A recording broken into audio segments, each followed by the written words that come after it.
When MSNBC's America's Future program began, 7 million viewers witnessed the debate heating up from the very first minutes. Host Daniel Morgan was practically challenging Hillary Clinton on camera. How can you defend policies that failed almost everywhere during your time as Secretary of State? From the Middle East to China. Even the studio assistants looked at each other in shock. This question had never come up in the show's preparation meeting. Clinton closed her eyes for a moment, took a deep breath, and what followed would become a historic moment in American television history. For unforgettable behind-the-scenes moments that changed history, subscribe to our Famous Stories Untold channel and discover the truth that the public never knew. Daniel Morgan, 43, was known as MSNBC's rising star and the new darling of debate programs. A Harvard University political science graduate, Morgan had started his career as a former Wall Street Journal reporter, quickly rising through the ranks with his ability to corner political figures with sharp questions. After transitioning to television, he began breaking rating records with his America's Future program. The secret to Morgan's success was, according to rumors, his tactic of making guests feel comfortable before the program, then surprising them with tough questions during the live broadcast. Hillary Clinton,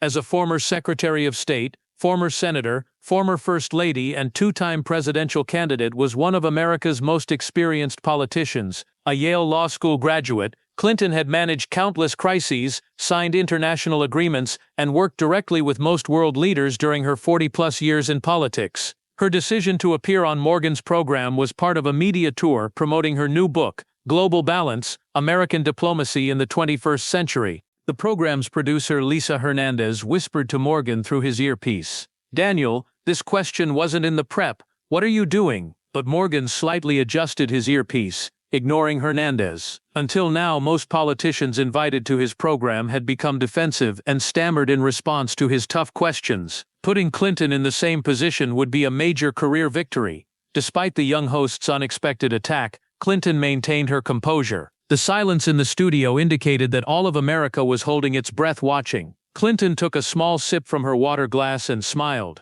"Mr. Morgan," Clinton said, her voice calm and measured, "first may I ask you to define what diplomatic failure means to you?" Morgan smiled slightly. This was the typical politician tactic he expected, answering a question with another question to buy time. "Miss Clinton, failure is a pretty clear concept. Failure to achieve peace in the Middle East, Russia's annexation of Crimea, the start of trade wars with China, all developments that took root during your tenure. Let me ask my question very clearly. How do you explain these failures?" The tension in the studio was increasing. Cameramen adjusted their positions to capture every change in Clinton's facial expression. Producer Hernandez seemed uncomfortable with Morgan's behavior, but it was difficult to intervene during a live broadcast. Clinton opened her briefcase and pulled out a blue-covered folder. "Mr. Morgan, diplomatic success and failure cannot be separated by lines as clear as black and white. Diplomacy is a process that requires patience and has long-term results," she said, and opened the folder. "But since you want concrete examples,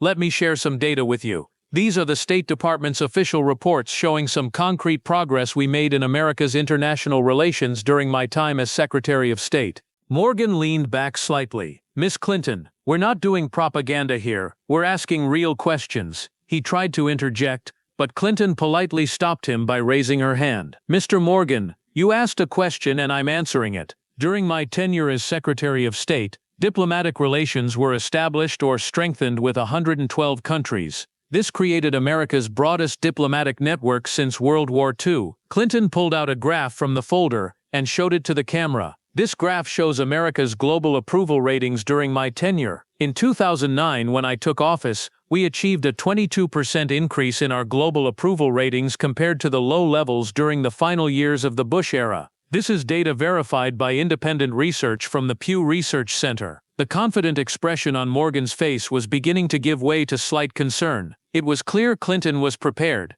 but he hadn't expected her to have such specific data. Additionally, Clinton continued, showing another document, "We initiated the process of building an international sanctions coalition against Iran's nuclear program, which later formed the foundation of the Iran nuclear agreement. This was a rare achievement in the post-Cold War era, uniting the 5 permanent members of the UN Security Council and Germany toward the same diplomatic goal." Morgan could hear warnings coming through his earpiece. Producer Hernandez was saying, change the subject, move to another area, but Morgan knew if he changed the subject without refuting Clinton's arguments, he would appear weak. Miss Clinton, said Morgan, trying to regain confidence in his voice, the Iran deal was later cancelled by the Trump administration because it was thought to be ineffective. Also, your Middle East policies during the Arab Spring led to chaos, instability in Egypt, complete destruction in Libya. Clinton smiled again, but this time there was more determination in her smile. Mr. Morgan, when evaluating foreign policy outcomes, one needs to look beyond short-term media cycles. Regarding Libya, Clinton pulled out another series of documents from her folder. NATO's intervention in Libya was a unanimous decision by the United Nations Security Council. The document you can see here shows that before the operation began, we received full support from the Arab League, African Union, and European Union. This was not a unilateral action by America, but a joint decision by an international coalition.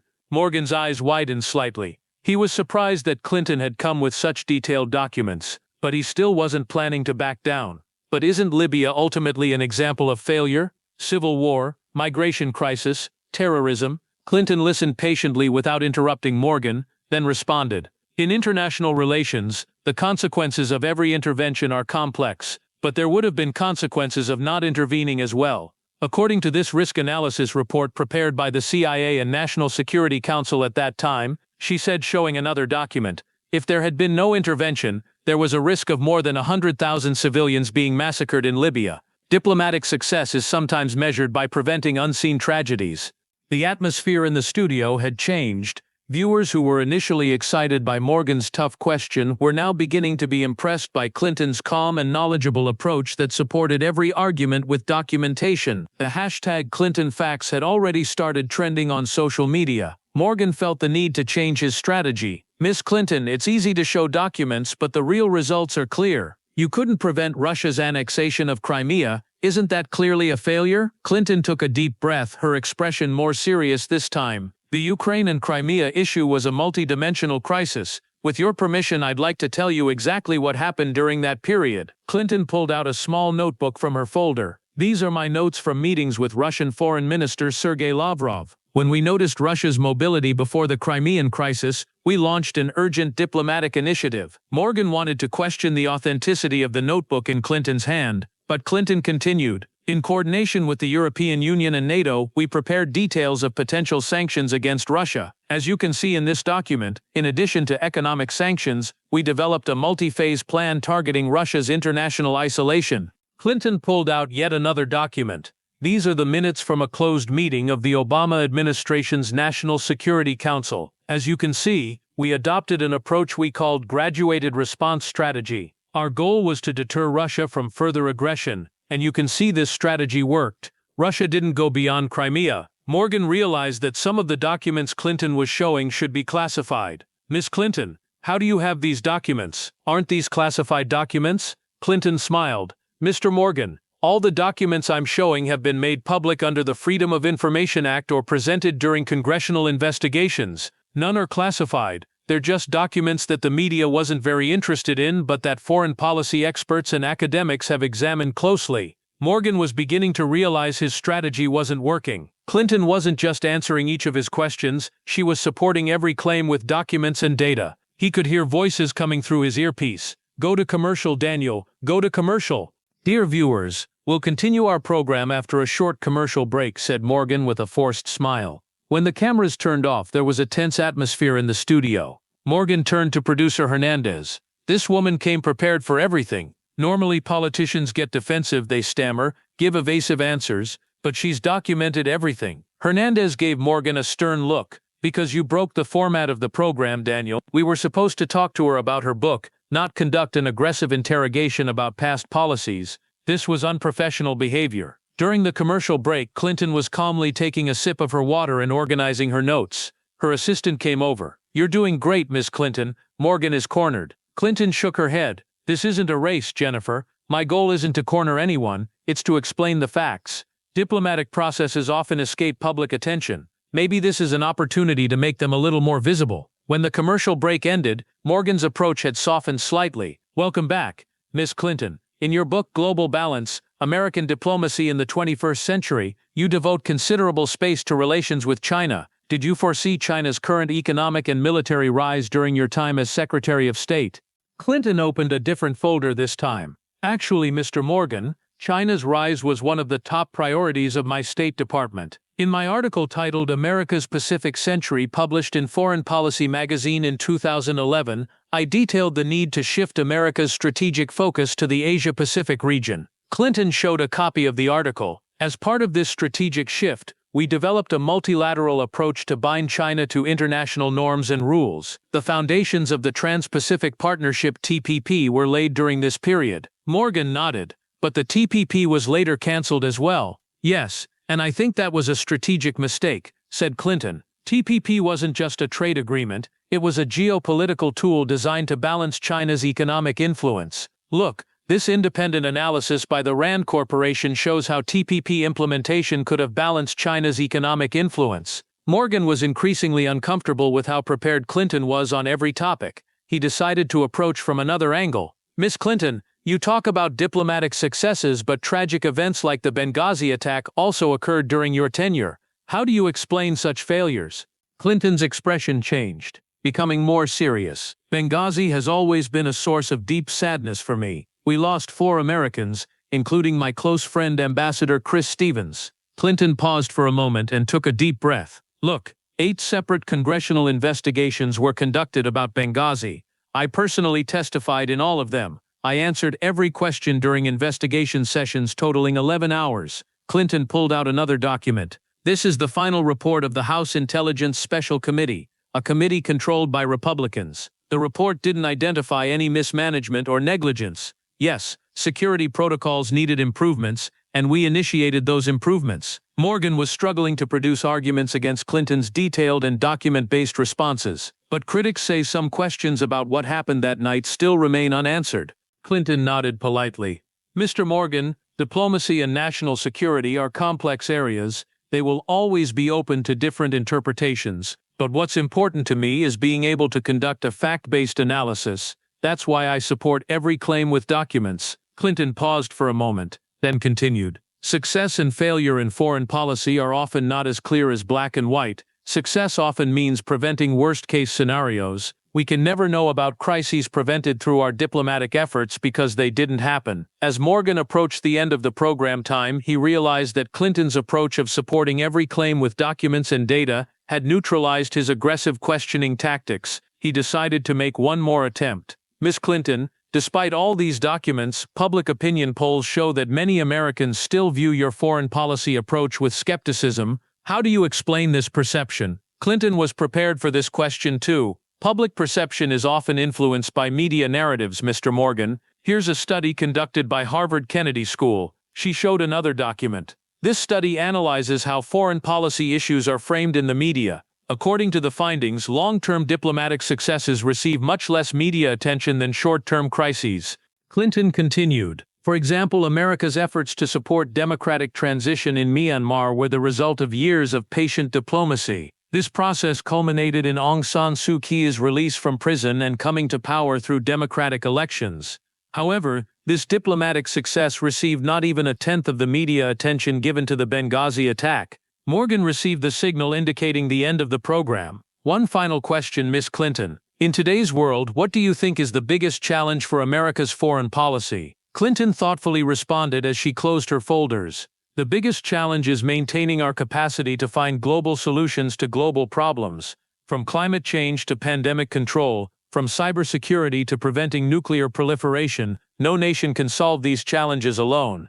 America's role should be to guide and support these joint efforts. Diplomatic success rarely makes headlines, Clinton continued. Success is wars not breaking out, pandemics being controlled, economic crises being prevented. These are successes that aren't celebrated because they didn't happen, but that doesn't make them any less important. Morgan indicated the end of the program. Miss Clinton, thank you for your time. Your book, Global Balance: American Diplomacy in the 21st Century, is on shelves now. When the cameras turned off, there was a moment of silence in the studio. Then, something unexpected happened. The studio crew, cameramen, sound technicians, even the other producers of the program started applauding. This was a rare occurrence in television studios. As Morgan removed his microphone, there was a slight tremor in the hand he extended to Clinton. Miss Clinton, This was an unexpected program. Your preparation was impressive." Clinton smiled graciously. "Mr. Morgan, like diplomacy, television interviews also require preparation. Perhaps that's the real message. Whether in international relations or public debates, true power comes from knowledge." Producer Hernandez approached Clinton. "Miss Clinton, that was incredible. It was an honor to host you in our studio." As Clinton gathered her bag, she said, "Thank you, Mr. Morgan. I hope it was informative for your viewers," and left the studio. Just minutes after the program ended, social media platforms began buzzing with Clinton's document-based responses.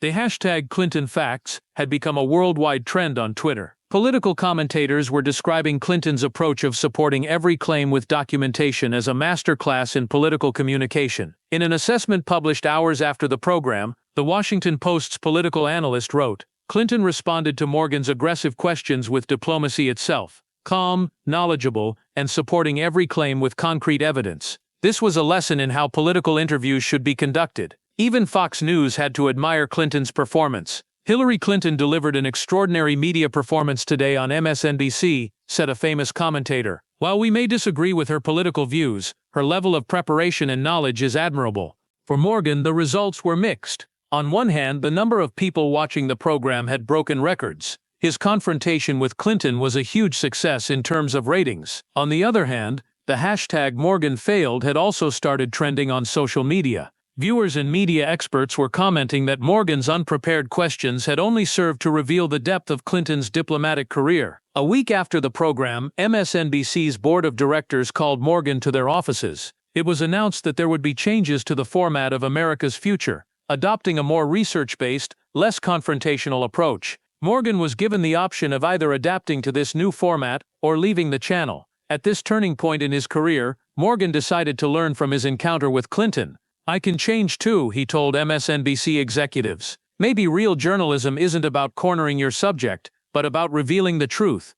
Months after the program, while speaking at Harvard Kennedy School, Clinton mentioned that night, "Media interviews are often designed for gotcha moments, but real understanding comes from dialogue and information sharing. That's what I tried to do that night on MSNBC." Explained diplomacy with a diplomatic approach. With the new format of his program, Daniel Morgan turned toward more in-depth research, less sensational but more informative content. Setting aside rating concerns, he returned to real journalism. In an interview he said, "Hillary Clinton taught me how political discussions should be conducted. Sometimes the greatest lessons come from the most unexpected teachers." The Clinton-Morgan encounter went down in American television history as an example of how political discussions should be conducted. And perhaps most importantly, it reminded us that diplomacy is a valuable approach not just in international relations but in every area of daily life. A year after the program, Morgan's show was rebranded as America's Truths and became one of the most respected political analysis programs on American television.